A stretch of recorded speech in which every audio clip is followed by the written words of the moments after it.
Sir దాదాపు 9 నెలలు అవుతుంది సార్. ఇప్పుడు ఇసుక ఉచితం చేసిన తర్వాత నిర్మాణ రంగ పరిస్థితి ఎలా ఉందంటారు? మీ అభిప్రాయం? ఇప్పుడిప్పుడే మొదలవుతుంది సార్. కొద్దిగా పర్లేదంటారా? పర్లేదు. టన్ను 300 హ్మ్. పడుతుందంట. హ్మ్. బాగానే పర్లేదు ఇసుక. సో ట్రాక్టర్ ఇసుక గతంలో 7,000, 8,000 నుంచి ఈ రోజున 1,500, 2,000 రూపాయలకు వస్తుంది అంటే సామాన్యుడు మధ్యతరగతి వాళ్ళు గాని ఇక ఇల్లు కట్టుకోవచ్చు అనే ఒక ధైర్యం అనేది వచ్చిందంటారా? ఇల్లు కట్టుకొచ్చిన ధైర్యం వచ్చింది. హ్మ్. ధైర్యం వచ్చింది. పనులు కూడా మొదలు పెడుతున్నారు ఇంకా. హ్మ్. సో అంటే ఎందుకు సార్ గతంలో ఎందుకని మరి ఇంత అంత ఇబ్బందులు పడే పరిస్థితులు ఉన్నా కూడా ఎందుకు గతంలో ఆలోచించారు? ఆన్లైన్ పద్ధతి ప్రకారం ఇసుక ఆపారండి 6 నెలల పాటు. హ్మ్. ఇప్పుడు అన్నీ ఏంటంటే బిల్డింగ్ కన్స్ట్రక్షన్ అయ్యేటప్పటికి అన్ని పనులు ఉంటారు కదా, 25 పనులు ఉండేవి. ఎలక్ట్రీషియన్లు కానీ వీళ్ళందరూ కూడా ఏంటంటే ఆగిపోయినాయి పనులు మొత్తం. హ్మ్. అప్పుడు దానివల్ల ఏంటంటే ఇంకా అన్నా క్యాంటీన్లు ఇప్పుడు పల్లెటూరు నుంచి వచ్చేవాళ్ళు కూడా సిటీలోకి వచ్చి పనులకు వెళ్ళే వాళ్ళు వచ్చేవాళ్ళు కూడా ఏమైందంటే ఈ అన్నా క్యాంటీన్లు అవి కూడా లేకపోవడం వల్ల బాగా దెబ్బ కొట్టేసింది అవును. వాళ్ళకి. అవును. బాగా ఇంకా పేదవాడి నోటి దగ్గర కూడా లాగేసాల్సిన అవసరం లేదు సార్. ఇప్పుడు అది మంచి పనే. నువ్వు నీ పేరు పెట్టుకుని దాన్ని కొనసాగించవచ్చు. దాన్ని కూడా ఆపేయడం వల్ల అంటే ఒక వ్యక్తికి పేరు వస్తుందనో లేకపోతే ఒక పార్టీకి పేరు వస్తుందనో ఇది ఎంత ప్రజలు గమనించారంటారా మొన్న ఓట్లు వేసేటప్పుడు? గమనించారు కాబట్టి 11 సీట్లకి యా. పెట్టారు కాదు అంతే. మళ్ళీ నేను 5 ఏళ్ళు కళ్ళు మూసుకుంటే మళ్ళీ నేనే వస్తా మొత్తం అందరూ బట్టలు పదేసి నిలబెడతా అంటున్నాడు కదా జగన్మోహన్ రెడ్డి గారు.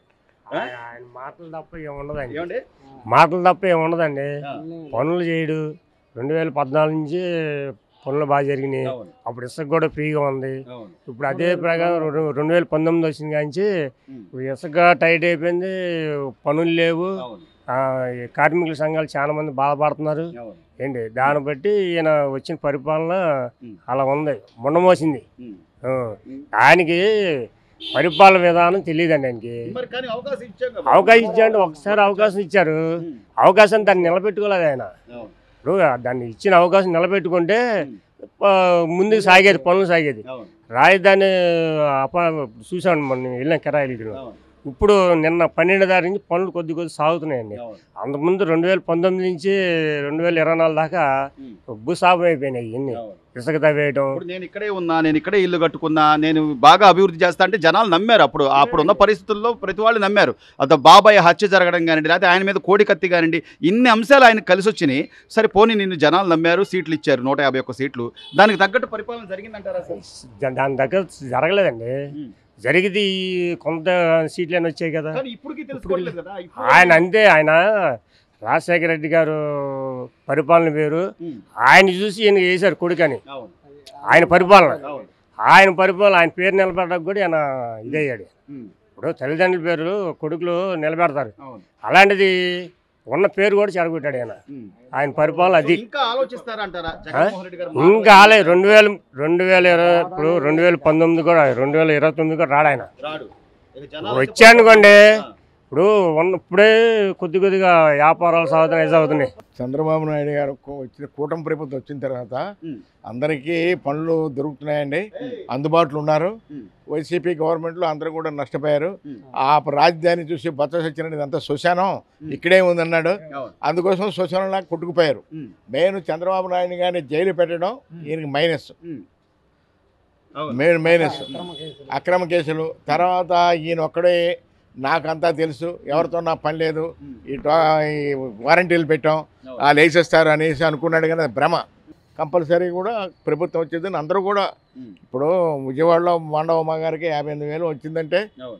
ఇది కారణం ప్రజలకి బాగా విరక్తి కలిగి వ్యతిరేకత వచ్చింది. కానీ సార్ అంటే గత 5 ఏళ్ల కాలంలో నేను ఏదో సంవత్సరానికి 10,000 ఇచ్చానా 15,000 ఇచ్చానా పక్కన పెడితే కరెంటు బిల్లులు ఎలా పెరిగిపోయినాయి, చెత్త పొందని కానీ లేకపోతే అన్ని పెంచేసి మన డబ్బులు మనకే ఇచ్చి నేను ఏదో ఇంకా గొప్పగా ఇప్పటికీ కూడా నేనే బాగా చేశాను, నేను ఇంకో 5 ఏళ్ళు మళ్ళీ వస్తానని చెప్పి ఆయన మాట్లాడే మాటలు ఆయన అనుకున్నాడండి. ఆ జరగలు అసలు అది రాదు. ఎందుకంటే ఎప్పుడైనా చెత్త పని ఉందంటే మనం ఇంటి పని కడుతున్నాం, ఇంటి పనితో కూడా అన్ని ఇంక్లూడింగ్ అయిపోతున్నాయి. చెత్త పని ఎట్లా అండి, చెత్త పని కలెక్ట్ చేస్తున్నాడు. కరెంటు బిల్లు ట్రోతల ఛార్జీలన్నీ పెంచేశాడు. ఇప్పుడు స్వామి ఉన్నాడండి, ఆటో తోలుతాడు, రోజుకు 500, 600 వస్తాయి. పనులు పెంచేసి ఏం కట్టగలండి. సామాన్యుడు బాగా నలిపోయాడండి. అన్నా క్యాంటీన్లు ఉండే అవి తీసాడు. ఈ రోజు 5 రూపాయలకు భోజనం అందరూ చేస్తున్నారు. ఈయన కిరాయికి వెళ్తే 5 రూపాయలు పెట్టి మంచి కమ్మన భోజనం దొరుకుతుంది. వాడు ఏం చేశాడండి జనాలకి? అందుకోసం కంపల్సరీ చంద్రబాబు నాయుడు రోడ్లు కూడా సార్, రోడ్లు గతుకుల రోడ్లు ఈ లారీ డ్రైవర్లు అయితే కట్ట ప్లేట్లు ఇరిగిపోయి లారీలు ఆగిపోయి టైర్లు పంచర్ అయ్యి ఎంతో ఇబ్బంది పడ్డారు.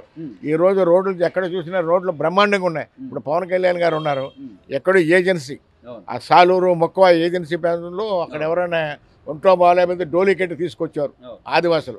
ఈ రోజు పైకి వెళ్ళని కూడా రోడ్లు వేశారంటే అదంతా చంద్రబాబు నాయుడు ఘనతనండి, తర్వాత కూటమి ప్రభుత్వం ఘనతే. సో అంటే సార్ కళ్ళ ముందు కనబడుతుంది చంద్రబాబు నాయుడు గారు ఈ 9 నెలల్లో ఏం చేశాడు ఏంటి, లేదా పెద్దవాళ్ళ పెన్షన్లని కానీ లేకపోతే గ్యాస్ సిలిండర్లని కానీ ఉచిత ఇసుకని కానీ నిదానంగా చేసుకుంటా వస్తే నాకు కొద్ది సమయం ఇవ్వండి అంటున్నాడు.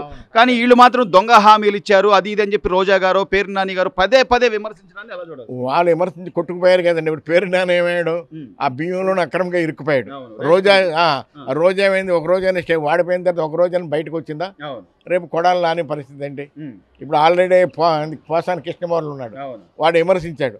ఆడేమంటున్నాడు, నాకు 8 నెలల జీతం వచ్చింది, నాకు సాక్షి పేపర్ వాళ్ళు స్క్రిప్ట్ రాసి ఇచ్చారు, దానికోసం నేను వాళ్ళ తిరగబడి వచ్చింది, వాడు పబ్లిక్గా చెప్పాడు.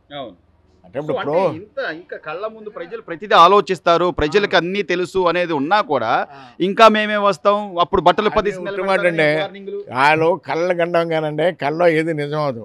ఆయన రావడం ఉట్టి కళ, ఆ ప్రభుత్వం రాదు. ఇంక 20 సంవత్సరాలు ఈ కూటమి ప్రభుత్వమే ఉంటుందండి గ్యారెంటీ. సార్ మీ అభిప్రాయం అంటే ఒక ఆటో డ్రైవర్గా గతంలో ఆ ఆటో ఖర్చులని కానీ ఆ రోడ్ల వల్ల ఇబ్బందులు పడ్డ పరిస్థితులు కానీ ఇప్పుడు ఎట్లా ఉంది సార్? రోడ్ల పరిస్థితి ఎలా ఉంది? ఇప్పుడు రోడ్ల పరిస్థితి బాగుంది సార్.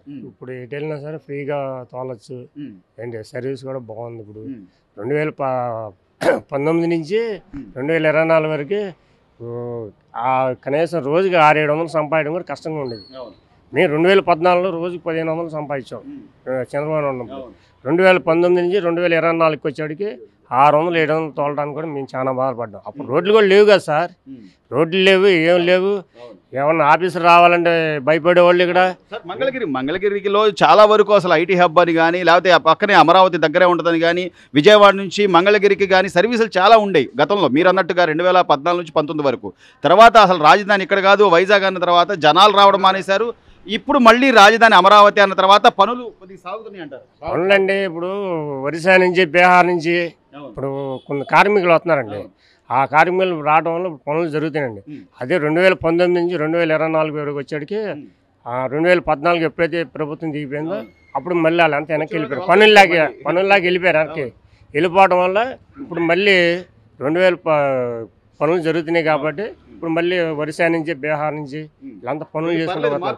మార్పు వచ్చింది సార్, ఈ 9-10 నెలల్లో మార్పు వచ్చింది. అంటే గతంలో సార్ ఇదే ఏరియాలో అప్పుడు వరద వల్ల ఇబ్బందులు పడ్డప్పుడు కనీసం జగన్మోహన్ రెడ్డి గారు వచ్చి ఏదో ₹1 కోటి అని చెప్పారు తప్ప ఆ పరిహారం కూడా ఇవన్నీ పరిహారం మన అసెంబ్లీలో వంగనపూడి అని హోమ్ మినిస్టర్ అడిగింది కదండి, ₹1 కోటి మీరు శాంక్షన్ చేశారు, మరి ఎవరికి ఇచ్చారు మాకు తెలియదు. ₹1 కోటి అంటే మేము అన్ని సరుకులు నిత్యావసరాలు కూడా పంచామని బస్సు వచ్చినారని అన్నాడు. ఎవరికి ఇచ్చారు? హామీ ఉంది. ఇప్పుడు చంద్రబాబు నాయుడు ఒకసారి 2014 విశాఖపట్నం ఉద్యుత్ తుఫాను జరిగినప్పుడు అక్కడ 20 రోజులు ఉండి అదంతా క్లియర్ చేశాడు. అట్లాగే మొన్న వరదలు వచ్చినప్పుడు చంద్రబాబు నాయుడు గారు వచ్చి అందరికి కూడా ధైర్యం చెప్పి నేను ఉన్నాను, మీరు కంగారు పడదు. అందరూ కూడా అందరి నిత్యావసర వస్తువులు అందరికీ అందాయండి. అందరికీ మొత్తం పాలు కానీ బియ్యం కానీ పళ్ళు కానీ ఫ్రూట్స్ కానీ అన్నీ. అట్లా కష్టపడుతున్న వ్యక్తిని కూడా ఈ రోజు వయసు పేరు చెప్పి ముసలోడు అని ఆ ముసలోడు అవరా సార్? అవకండి ఎట్లా ఉంటారండి? ఇప్పుడు నువ్వు ముసలోడు అవకండి ఎట్లా ఉంటావు? ఏదైనా ఆయన రాంగ్ స్టెప్ వేయడం వల్ల ఆయన పోయాడండి. మెయిన్ కారణం 20 years వరకు ఆయన రారు. ఏదైనా ఇంకేదైనా వైసీపీ ఉండదు, భూస్థాపం అయిపోయినట్టుగా కాంగ్రెస్ పార్టీ అయిపోయినట్టుగా. ఏదైనా మార్పు జరిగితే అప్పుడు 20 years తర్వాత అప్పుడు ఏదైనా ప్రజల్లో మార్పు వస్తే అప్పుడు ఏదైనా అభివృద్ధి ఉంటే కంపల్సరీ టీడీపీ అనండి. ఇప్పుడు నాకు కలకట్టాలో సిపిఎం పార్టీ ఉంది, ఆయన జ్యోతిబాసు గారు 30 సంవత్సరాలు సీఎం చేశాడు. అక్కడ మార్పు రాబట్టే అప్పుడు మమతా బెనర్జీ ఆ టాటా ఆయనకి నానా కార్లకి ప్యాంట్ వేస్తే రైతులు తీసుకొని వాళ్ళందరూ తిరగబడితే అప్పుడు సిపిఎం పార్టీ కొట్టుకుపోయింది. ఇప్పుడు సిపిఎం పార్టీ లేదు. లేకపోతే కలకట్టా వెస్ట్ బెంగాల్లో సిపిఎం అంటే పెద్ద గుర్తింపు ఉండేది. చివరిగా అండి నాకు వాహన మిత్ర పెట్టారు సార్, అది 2 సంవత్సరాలు వచ్చింది. 3వ సంవత్సరం నుంచి నాకు ఐటీ అంటే ఇల్లు కట్టుకున్నాం. ఇప్పుడు ఇల్లు కట్టుకోవాలంటే ఏదో బ్యాంకులో లోన్ తీసుకుని ఇల్లు కట్టుకుని చేసాం. దానికి ఐటీ రేట్లనే ఉన్న 16 కార్డు కూడా తీశారు, తెల్ల కార్డు. పథకాలు రావట్లా, కార్డు పోయింది. 2019 నుంచి ఇంకా ఈ కార్డు గురించి అడిగితే ఎవడు పని చేయట్లే. ఇప్పుడు మళ్ళీ నన్న రేషన్ కొత్త ఇస్తా అన్నారు. మొన్న వెళ్ళి మాట్లాడేసి కొత్త ఇస్తామంటే కొద్దిగా కంగారు పడమాక చేపిద్దాం అన్నారు. ఈయన పరిపాలన బాగుందండి. 2 సంవత్సరాలు చేతన ప్రభుత్వం అంటే ఇది మాటల ప్రభుత్వం కాదు, చేసి చూపిస్తున్నారు చేతన ప్రభుత్వం. మినిస్టర్లు కూడా మంచి ట్రీమ్, చంద్రబాబు నాయుడు గారు మంచి ట్రీమ్లు ఎన్నుకున్నారు. ఇప్పుడు నారాయణ గారు కానీ, తర్వాత అచ్చెన్నాయుడు గారు కానీ, లోకేష్ గారు కానీ, తర్వాత నిమ్మల రామానాయుడు గారు. బుడమేరు వస్తే అర్ధరాత్రి అప్పుడు కూడా అక్కడ తిండి తిప్పలు మానేసి కట్ట దగ్గర నేర్పించాడు నిమ్మల రామానాయుడు గారు. ఈయన ఉన్న మినిస్టర్లంతా మంచి ట్రూప్ అండి. ఇప్పుడు వంగనపూడి అనిత ఉంది ఒక మినిస్టర్, ఆమె కూడా ఏ సమస్య వచ్చినా ఎక్కడికంటే అక్కడికి వెళ్ళిపోయి దాన్ని సాధిస్తుంది.